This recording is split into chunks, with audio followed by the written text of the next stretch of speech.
हमें अगर ये जानकारी मिल रही है कि गठबंधन केवल दिल्ली के स्तर पे, तो ठीक है, दिल्ली के स्तर पे जब बात होगी तो की जाएगी।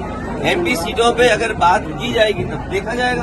अगर मुझे ये पता होता कि प्रदेश स्तर पे कोई गठबंधन नहीं है, वो नहीं है, हमने स्वीकार कर लिया, इसीलिए हमने अपने पार्टी के टिकट घोषित कर दिए। इसमें क्या गलत किया है? इसलिए मैं कह रहा हूँ कि आप लोग भी ऐसे छोटे नेता जो कांग्रेस के हैं, और मैं कांग्रेस पार्टी के बड़े नेताओं से यही अपील करूंगा, निवेदन करूंगा कि अपने छोटे नेताओं से इस तरह के स्टेटमेंट मत दिलवाइए। कांग्रेस या कोई दल क्या कह रहा है, इंडिया गठबंधन, हम ही कंफ्यूज हो गए होंगे। इसका मतलब अगर हम उन मीटिंगों में बैठे हैं तो हम ही कंफ्यूज रहे होंगे। इसीलिए जिस व्यक्ति के बारे में आप बात कर रहे हो, मुझे नहीं पता कि कांग्रेस पार्टी का कौन व्यक्ति इस तरह की बात कर रहा है।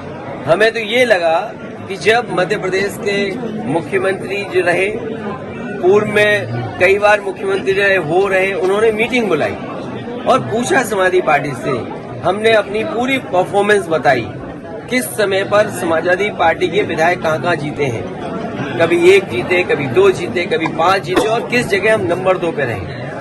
पूरी चर्चा हुई और रात भर 1 बजे तक समाजवादी पार्टी के नेताओं को जगाया उन्होंने और बातचीत की, पूरे आंकड़े देखे और आश्वासन दिया कि हम 6 सीटों पर विचार करेंगे। लेकिन जब रिजल्ट आया, घोषित की गई सीटें, तो समाजवादी पार्टी शून्य रही। अगर ये मुझे पहले दिन पता होता कि विधानसभा स्तर पर कोई गठबंधन नहीं है इंडिया का, तो हम उसमें कभी मिलने नहीं जाती हमारी पार्टी के लोग, न अपनी हम सूची देते कांग्रेस के लोगों को, न कांग्रेस के लोगों का फोन उठाते। लेकिन अगर उन्होंने ये बात कही है कि गठबंधन नहीं है, तो हम स्वीकार करते हैं गठबंधन नहीं है। और गठबंधन अगर केवल उत्तर प्रदेश में केंद्र के लिए होगा तो उस समय विचार किया जाएगा, और जैसा व्यवहार होगा समाजवादी पार्टी के साथ वैसा ही व्यवहार उनको देखने को मिलेगा यहाँ। और के पक्ष में कोई नहीं है। और प्रदेश में बड़े सवाल है धान खरीद का।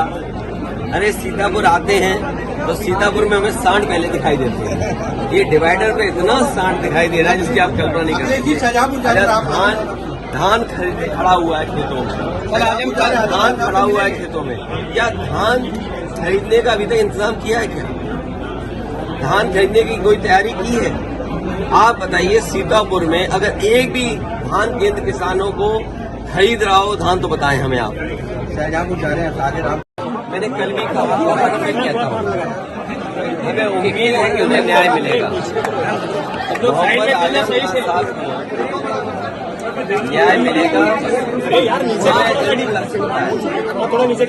लेकिन हमें पूरा भरोसा है न्यायालय पे, उन्हें न्याय मिलेगा। लेकिन सबसे बड़ा सवाल ये है कि उनके खिलाफ साजिश कौन कर रहा है? बीजेपी के सहयोगी लोग, बीजेपी के समर्थक लोग। लेकिन राजनीति में अगर इस सीमा तक लोग चले जाएंगे और इस तरीके से साजिश करके, षड्यंत्र करके, और कभी कभी सोचने पे मजबूर होना पड़ता है कि उनके साथ अन्याय इसलिए हो रहा है कि उन्होंने यूनिवर्सिटी बनाई, एक शिक्षा देने की संस्था बनाई जिससे लोगों का भविष्य बेहतर हो। और कभी कभी सोचने में जब बहुत चीजों को सोचते हैं, समझते हैं, तो ये भी लगता है कि मोहम्मद आजम खान साहब मुस्लिम हैं, इसलिए उनके साथ ज्यादा अन्याय हो रहा है।